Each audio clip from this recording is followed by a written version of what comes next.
Ursula von der Leyen, AB-Çin İlişkileri Dönüm Noktasında.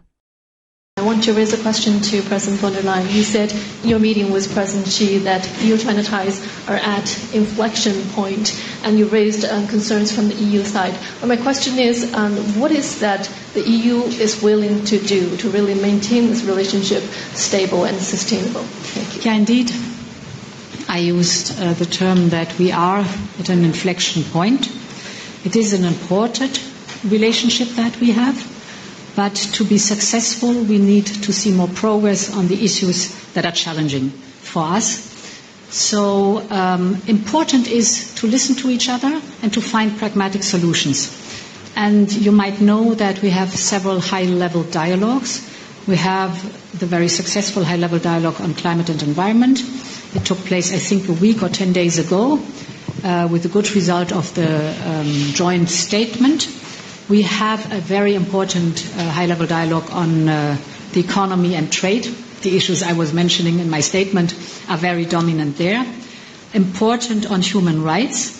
And we launched today, as I said, the new export supply mechanism that looks at export controls and makes sure that there are no bottlenecks, no slowing down the process of delivering critical raw materials that are under the export controls to the companies that need it. So very pragmatic, but it's important to listen to each other because then you can often dissolve prejudices. You can find where the issue is really painful and where you have to find a solution, and then you have a pragmatic approach to the whole topic. One question from the paper. And we all know that there are many differences between China and the EU. We have different social system, different culture and history, and also we have some different views on some bilateral and international issues. So my question is, as we mark our 50th anniversary, how can we keep this divergence from our cooperation and communication in the future?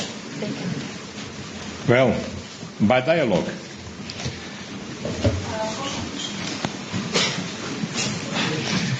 First of all, we respect, of course, the difference of the systems, but by dialogue is the only way to ensure mutual understanding, to identify problems, and to address these problems to find solutions, and also to work together in spite of this difference in the matters that we need to work together because they are global challenges and the world needs a close cooperation between the European Union and China.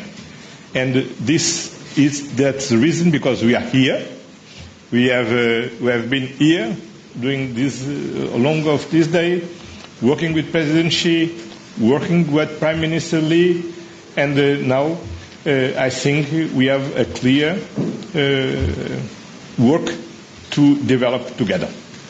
Yeah, indeed. This is a relationship that is as important as it is complex, without any question, and therefore openness, frankness, mutual understanding, so listening to each other must be the foundation of our discourse, our dialogue. And I think the summit delivered exactly on that one. We have very frankly and openly raised our concerns, very clearly, very direct. You know, the trade and investment and geopolitical issues that we mentioned. We have partially identified solutions. I mentioned the mechanism, if there are bottlenecks in the export controls, that we have a swift solution for that one, for example. And of course, we also recognize that we have shared challenges or concerns where together we can make a big difference. And this is, for example, the fight against climate change or protecting the environment, but also humanitarian needs, development aid, and topics like this. So it was full of different topics, was a day, but very constructive and very pragmatic. Thank you. I would like to know on Ukraine, the topic of Ukraine. So, I mean, we come from some tough weeks in this respect, with reports published on Wang Yi expressing in his visit to the EU this idea of China not interested in the end of the war, and of course the recent sanctions package. And you've expressed that you told the Chinese side your concerns. I would like to know, did you receive any new commitments from the Chinese side, or did they reckon anything new? Did they understand your points? Thank you. But first of all, we share with China two important points. First of all, the European Union and China, we uphold the United Nations Charter, and namely the values of sovereignty, territorial integrity, and respect of the international recognized borders.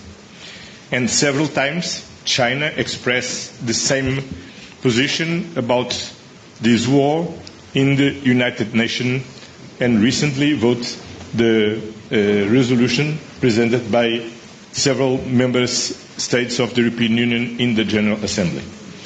Second, we expressed the same wish to reach a just and lasting peace as soon as possible. And we had the opportunity to express first our conviction that China, as a permanent member of the Security Council, has a special responsibility to influence Russia to stop this war, to accept an unconditional ceasefire, and to go to a fair negotiation with Ukraine. And of course, we also stress that in war times, dual-use goods often are used as enablers of the war. And for this reason, we ask Russia to pay attention of their exports to Russia to avoid the use of goods for war purposes. Yeah, indeed. We have been very clear on that topic. China has an influence on Russia, like the European Union has an influence on Ukraine, and that it is our expectation that China uses this influence to make sure that Russia is coming seriously to the negotiation table. Like we in the European Union don't even have to use our influence because President Zelensky has already offered and is at the negotiation tables and offered to sit down and negotiate seriously with Russia. In those negotiations then, I fully acknowledge that two sovereign countries decide on what they want to discuss and how they want to discuss and what the outcome in the very end is. But important is that we have a ceasefire and that the negotiations at the table take place. There is a true and genuine willingness to find a solution and to end the bloodshed. My question from AFP is European leadership talks about balancing its trade relationship with China, but there have been no signs of a shrinking deficit, with European markets heavily dependent on imports from China. I haven't understood. Sorry, but Can you repeat the question, please? Sure. My question is that European leadership talks about balancing its trade relationship with China, but there have been no signs of a shrinking deficit, with European markets still heavily dependent on China for materials in technology and energy and other manufacturing components, while also lobbying for these loosened export restrictions on rare earths. So what are some practical steps that the EU plans to take to address the $360 billion trade deficit with China, and can you provide any glimpse into the time frame of that? Thank you. So we had today a very interesting business community meeting, Chinese businesses and European businesses, and there was also very clear that it is three main issues that are restricting the potential that could be possible in trade between the European Union and China, and this is the lack of market access, the tariff barriers partially, but also the non-tariff barriers. For example, the Buy China principle is often used by local authorities not to allow European companies to compete on a fair level playing field. So market access is one big topic. The second topic is indeed the export controls, or let's say the reliability of supply chains.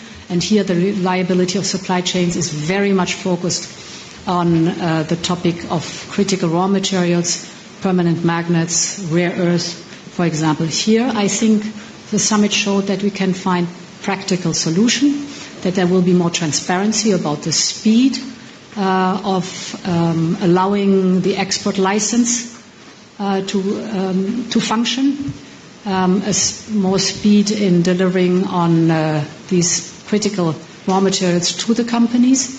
And if there is a delay, a critical delay, we have now established a mechanism where the companies can immediately ask us to mediate and to find out why there's a delay on the delivery of the critical raw materials to the companies. So a very pragmatic step forward in one of the major topics the companies in the European Union are complaining about. And as I said, if it comes to the Chinese market, it's mostly the access to the market that is demanded. That's it for tonight. Thank you for attending this press conference. Thank you.